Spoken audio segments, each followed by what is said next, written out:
Good afternoon, everyone, and welcome to another edition of our Justice and Peace's guest speaker series, as we've been focusing on talking to lawyer and paralegal bencher candidates. As always, the views and opinions are of the candidates alone. They don't reflect me, Justice and Peace's, Trials College, or any other education institution or organization that I'm affiliated with.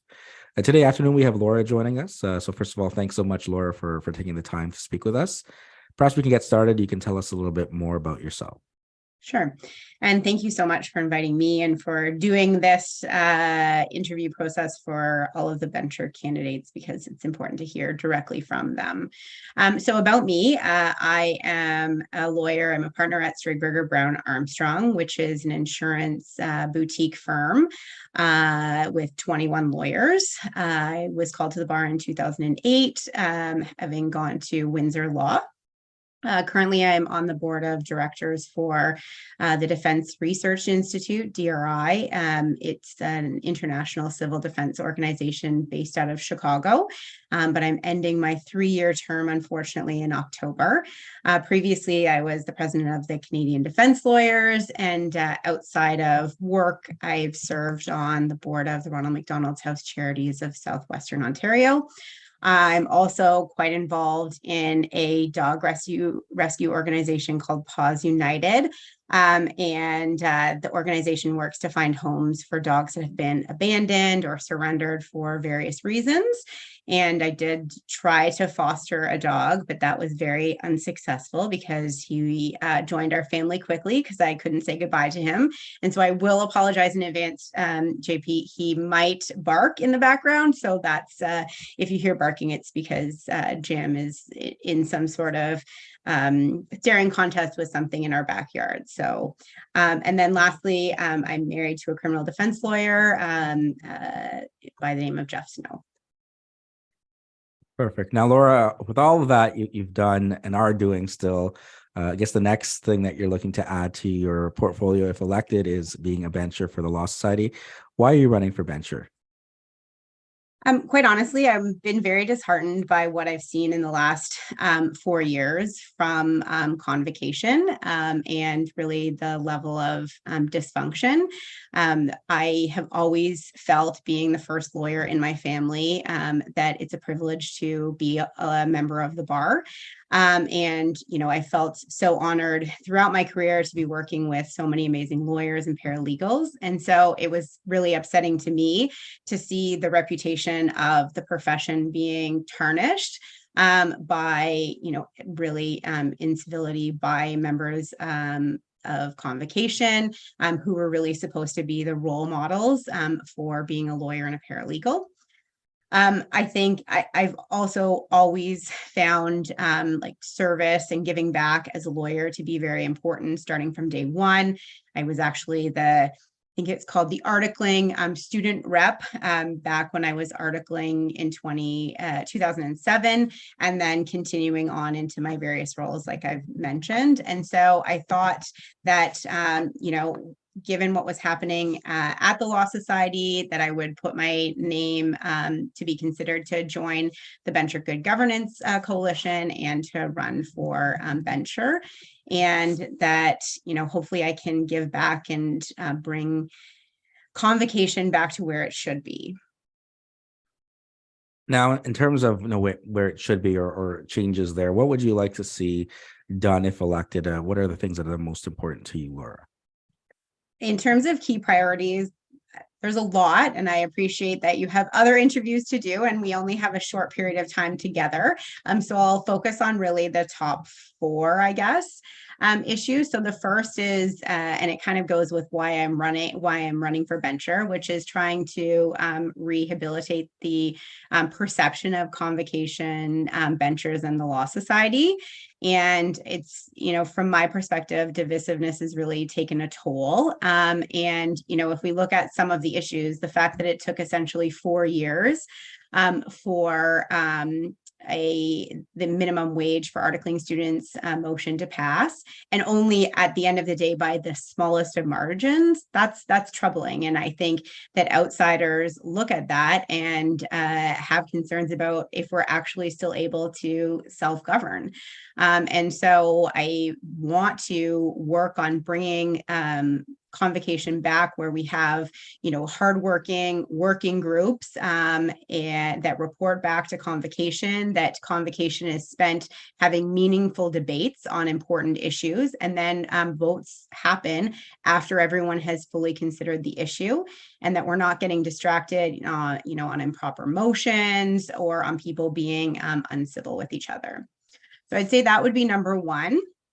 The second would be a continued support of the Legal Aid Ontario, because it really does provide such a vital role in terms of access to justice, which is a key mandate, obviously, of the Law Society.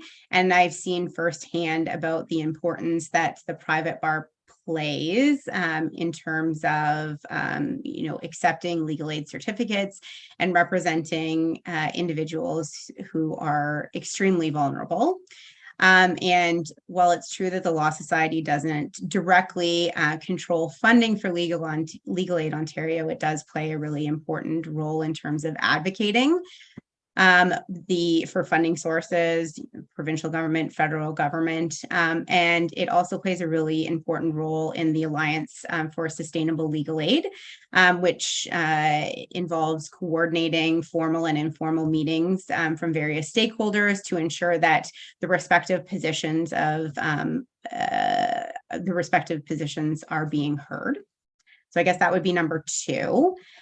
Number three would be to focus on trying to determine if there are ways to reduce the fees that members are paying, because that's clearly a very important issue to a lot of people. My understanding is when we look at it from the mid-90s till today, there hasn't been a significant change in terms of what's being paid once you factor in inflation. But I think everyone agrees that that it is expensive to be a lawyer in Ontario. And so I think we need to focus on trying to determine if there are ways that we can reduce the fees being charged without undermining the Law Society's mandate.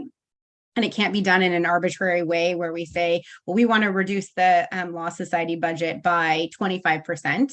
It needs to involve, work through the audit committee and assessing the numbers and the programs to see if there are any efficiencies that can be attained, and then go from there. And then finally, I would say my fourth priority would be ensuring that there is sustainable funding for law libraries, because they really serve such an important role, particularly when we're talking about sole practitioners or small law firms who can't afford necessarily having subscriptions to Westlaw and to Quick Law, and maybe don't have the same resources available to be doing research.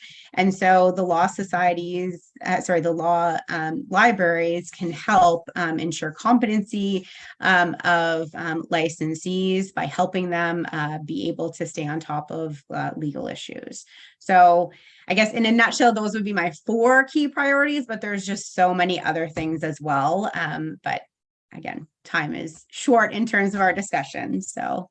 All right, so let's look at some of those points there. You brought up articling, and you had brought it up before that it took 4 years essentially to potentially look at having a minimum wage for articling students. Is in terms of that, there's certainly points on the other side. Well, now other firms will maybe deterred from especially after the inflation and everything, that they might say, you know what, we can't take on an articling student now. And that kind of speaks to generally the whole process there, right? Whether it's costs to students in terms of writing the exams, whether it's just the paying for the articling process itself, and then the potential for different experiences, right? Like you can have a really great articling experience, you may not have one. And is there something, again, if going back to the next 4 years of looking at some of these other things that you would see is important for, if elected as bencher? Well, I do think that there needs to be a serious discussion. And I'm sure if we look back at the election process, going back several elections, there's been a continued discussion about, what does articling look like? And, we have a process where not everyone's experience in becoming licensed is the same, where you have, the LPP program, you have traditional articling.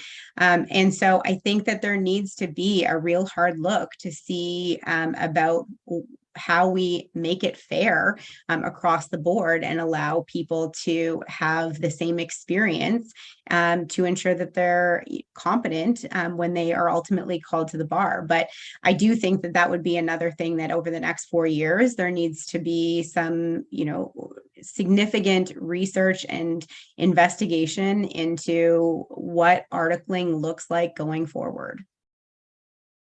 And you also brought up the law libraries, a lot of talk around the law libraries in terms of funding and where should the funding come from, and are there other options there, right, in terms of that?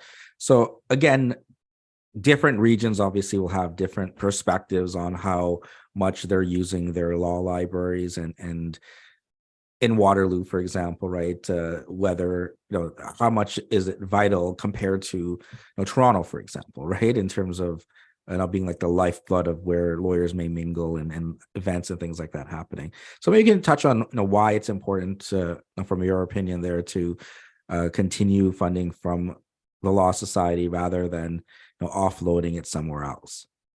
Well, the Law Society is required to fund law libraries, but I think the fact is that regardless of what law library and what law association you're part of, you have sole practitioners, you have small firm lawyers needing resources available, and so it's important for lawyers across the province to have access to the same type of resources.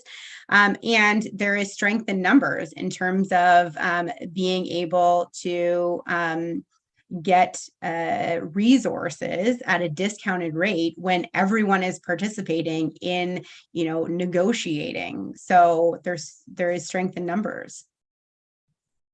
Now, one of the things I guess we didn't touch on before there, but I've talked to all your other candidates I've spoken to kind of about this issue with respect to, we're running together as a coalition.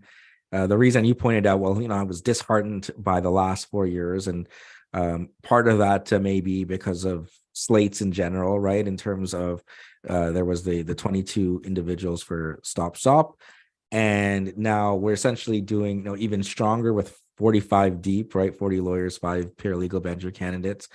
However, if we're elected, we're going to look at election reform where we may not have slates continue going forward, or some other initiatives. And I've heard some different ways that we can look at elections going forward, but it kind of seems circular, right? That their slate is bad, our slate is good, but after you vote for us and vote for all 40 of us, then we're going to sort of decide freely in the future. So how do you kind of make sense, being on the inside here, of how does this make sense to you? Well, I would say that I would confess that I wish that we weren't where we are. And I wish that we didn't need to have a bencher good governance coalition. But, with this election, with what's at stake in terms of, the threat to losing our self-governance, if we continue to be this dysfunctional, I think that for this election, a coalition was necessary to ensure that we're, trying to elect benchers who have experience, who understand what it means to like their in terms of their fiduciary obligations, lawyers that are committed and paralegals that are committed to being civil, who are prepared to have meaningful debates based on reviewing all of the available information, and who are really representative of the province. And that's what you have with the 45 people in the Good Governance Coalition. And I would say that we're not asking people to vote for the coalition just because. We're asking that people vote for the coalition members because they're the most qualified to hold the position of bencher. The depth of experience, the range of backgrounds, it's very impressive, and I feel quite honored to be being considered as part of that coalition.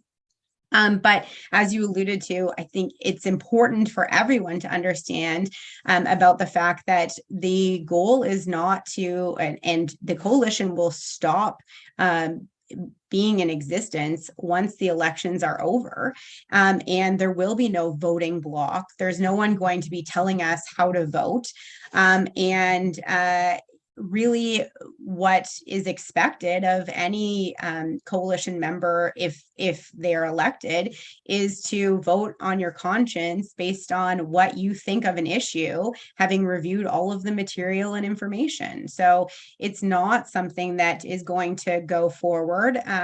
It's just because of what's happening in this election. So Yeah, now, I mean, you've also brought up with respect to some of the things there, and again, there's a cost to it. There's in terms of fees as well for us as lawyers that we're paying into, and questions come up of is all of this necessary, right? Whether you want to use the sort of the bloat or the creep kind of phrase or terminology there, or just kind of looking at it as being more efficient, right? In terms of governance, right? I mean, what are the things the Law Society should be doing?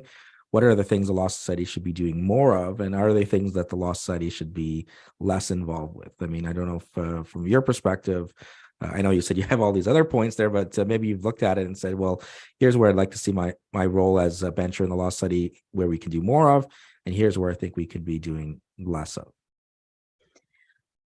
Well, that's a very large question, but I would say that if we look at it from a cost perspective, my understanding is that about 70% of the budget goes to licensing and disciplinary actions, and that's a lot of money to be spent.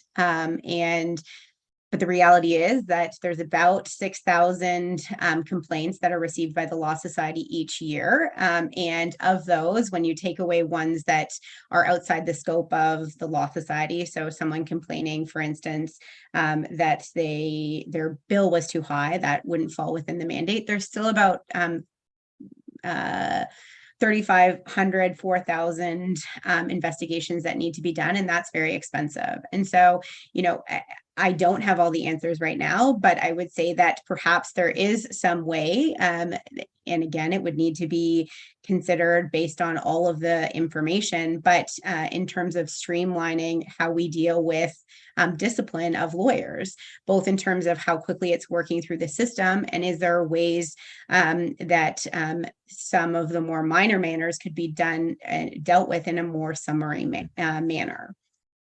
So yeah, and I think that's come up as well with respect to I think it's the PAC, right? That if they can look to offload some of the stuff before it goes to the discipline group, right? That it would have efficiencies. But then sort of the counterpoint to that is, is there enough due process there in terms of, especially if there's going to be public records for any paralegal or lawyer that there was a complaint and they resolved it in this way, that may carry forward for the rest of your legal career, that maybe it made more sense to then go to a hearing and dispute it, right? So how do you kind of find, especially your experience on defense side work, right, that you want to make sure that there is process before you point the finger, but at the same time, if you go through all that, then there's a cost that we're absorbing, a large cost that we're absorbing, as you've pointed out. Yeah, and I think the reality is that all of those issues need to be considered through, working groups, and a decision needs to be made, or recommendations need to be made once all stakeholders are consulted, so that it is a fair approach that we take if we're looking to reduce the cost of the disciplinary process. But I don't think that you can really make a decision in a vacuum. You need to be fully informed. And another thing that's come up as well is technology and AI and ChatGPT certainly getting the interest with passing bar exams and things like that. And again, in your line of work, with insurance defense, right, that there's a lot of ability there that they can assess and be more involved. But I mean, with that as well, it raises concerns, right, for lawyers and paralegals about, what can we do, what can't we do, what do we have to be concerned about. I don't know if you've given any thought to how, the role of AI within the legal profession, but any thoughts there from the Law Society, what they need to be doing more of perhaps in getting us better prepared for, AI and how it affects our lawyering? Well, I think that there needs to be regulations to clarify what technology can be used, or the extent to which technology can be used in delivering legal services. Because at the end of the day, the Law Society has a mandate and an obligation to protect the public. And if you're preparing, say, a contract solely based on Chat GPT without actually reviewing it, then there could be very significant implications. And so the Law Society is going to have to grapple with, how to address the ever increasing availability of AI in everyday life, but in terms of delivering legal services. Now, Laura, I know there was a number of other things that you were thinking about, and certainly want to give you a chance maybe to quickly touch on anything else that you think it's important to highlight as you run here in the upcoming election. Well, I think at the end of the day, it's important to be focusing on, or electing people who are committed to making the Law Society better and making the profession better. And so I think that when you research and listen to all of the Justice and Peace's interviews, that you'll find that there are a lot of very qualified candidates, and many, I think almost all of the Good Governance Coalition is meeting with you. And I think you'll find that all of the members are highly qualified to be able to be serving as a bencher. So yeah, I would say do your research and ask questions. If if people are reviewing a bio or reviewing the website and they have questions, any member, at least of the coalition, would be happy to answer those questions. But it's so important for all licensees to actually get out and vote and participate in this election. Now, leaving sort of all the licensees that have the votes, I certainly have students, and there's a number of their students that have been listening and again wondering what's next for them. We've talked about articling there as well, but do you have any words of wisdom, any advice for those students that are going through school right now, or getting into the licensing process, or maybe even articling as they move into the profession? Yeah, I think I would say I would have two pieces of advice. One is to get involved in associations and attend things because I think that I'm a better lawyer because of the people that I've met and the people that I've learned from and the relationships that I've formed. When I look at who are the mentors that have had the most significant impact on my career, it's through the organizations that I've been involved in. So that would be my first piece of advice: get involved.